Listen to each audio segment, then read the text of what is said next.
de pouvoir faire de nous des esclaves, eh bien, je vais vous dire, ça ne passera pas. Nous sommes cette génération qui avions dit non. Souvenez-vous de la chanson qu'on chantait il y a 15-20 ans. Kabila Touzou Kisewa. Na Rwanda. Na Rwanda. Donc nous avions été cléments, nous avions été diplomates, jusqu'à ce que le chef de l'État nous dise, l'homme qui est derrière l'AFC, c'est Kabila. Il a dit en terre congolaise, mais il a dit devant des médias étrangers. Est-ce que le chef de l'État qui a le plus grand réseau d'information pouvait-il se tromper?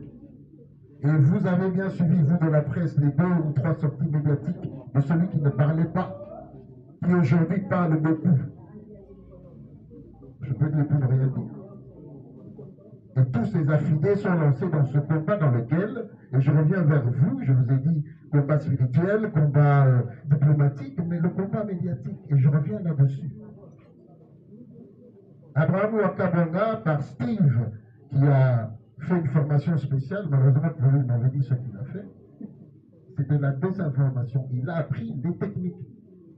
Donc quand j'attaque Rex Kazadi, il va chercher une vieille photo de 2016, il dit regardez, Abraham Ouakabonga avec Rex. Mes chers amis de la presse, aujourd'hui il y a des logiciels qui vous permettent de prendre la photo, vous l'effacez, elle vous sort l'année. Ça existe. Et regardez-moi, je crois que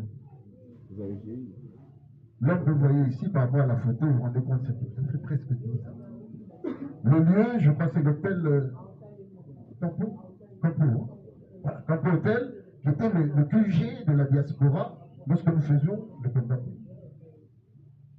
Ce même lundi où je fustige Rex Kazadi et j'écris pour le toucher parce que je sais que la mort d'Armand Toungulu, un héros de ce combat. Pour certains, oui, il y a la guerre, il y a la frousse. Non, pour d'autres, c'est une opportunité pour que nous puissions mettre fin. Fin à quoi? À la mainmise. Fin à quoi? À tout ce que vous avez vécu. Vous et moi avons vécu dans ce pays. Aujourd'hui, tout le monde sait que cette guerre que nous avons à l'Est, elle est d'abord économique. C'est une guerre expansionniste. C'est une guerre pour nous réduire en esclavage. Qui parmi vous a un frère ou une sœur à Goma ou à Bukavu? Vous avez vu des images atroces qu'on ne peut même pas publier à cause de la violence de ce qu'elles représentent. Pouviez-vous vous attendre à ce que Goma ou Bukavu, les gens se lèvent nuitamment pour faire du bruit et demander à l'occupant de partir? Il y a un état d'esprit, et c'est là-dessus, mesdames et messieurs de la presse, que j'aimerais que nous puissions faire un travail. Le chef de l'État, il y a 2 mois, et là je m'adresse officiellement, excusez-moi, ça va aller à gauche à droite, mais vous allez comprendre la grandeur, a, au cours d'un conseil des ministres, demandé au gouvernement la mise sur pied d'une commission de communication pour que nous puissions mieux adresser la problématique de la guerre.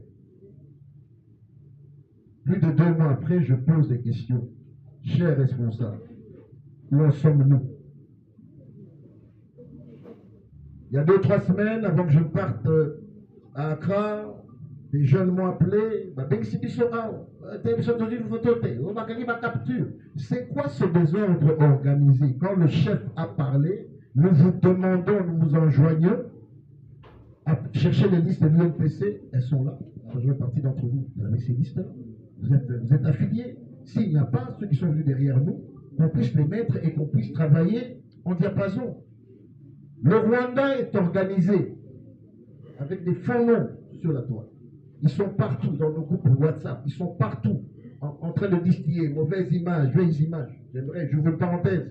Madame Swamine a payé avec une vieille image où on tape un policier, alors que quand vous voyez cette image-là, cette vidéo, le policier est habillé comment?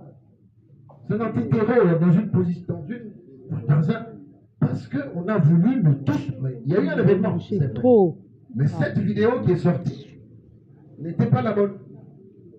Et tous, ensemble, ou presque, sont tombés. Je me dis, je suis avec vous, et j'aime ce travail-là. Il est important qu'aujourd'hui, et je suis votre porte-voix, quand bien même je ne suis pas votre patron, de pouvoir dire aux officiels, il est grand temps que nous puissions faire les choses comme elles doivent se faire. Cette presse, presse la même chose. 3. Donc nous avons presque, jamais, même si, et là je ne crois pas, qu'un jour, on va pouvoir s'avancer aussi.